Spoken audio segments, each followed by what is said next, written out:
हुजूर अलैहिस्सलाम से पूछा गया कि मोमिन बुज़दिल हो सकता है? फरमाया नहीं, मोमिन बहादुर होता है, लेकिन हो सकता है उससे कभी बुज़दिली भी सादर हो जाए। फिर पूछा गया कि मोमिन बखील हो सकता है? कहा नहीं, मोमिन सखी होता है, लेकिन हो सकता है कभी उससे बुखल भी सादर हो जाए। तीसरा सवाल किया गया, क्या मोमिन झूठा हो सकता है? फरमाया झूठा नहीं हो सकता।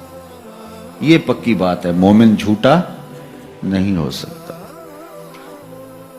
एक हदीस पाक में आता है, जब कोई शख्स झूठ बोलता है तो उसके मुंह से बदबू निकलती है, जिसको आम लोग तो नहीं सूंघ सकते, लेकिन अल्लाह के रहमत के फरिश्ते सूंघते हैं और वो 1 मील दूर हट जाते हैं। अगर वो दोबारा झूठ बोलता है तो फिर उसके मुंह से बदबू निकलती है, 1 मील और पीछे हट जाता है। और हम अगर झूठ बोलते रहें तो रहमत के फरिश्ते हमसे पीछे हटते रहते हैं, हटते रहते हैं, हटते रहते हैं। फिर अंदाजा करो कि फरिश्ते कहां तक जा चुके हैं अगर हमारी जिंदगी झूठ से भरी हुई है।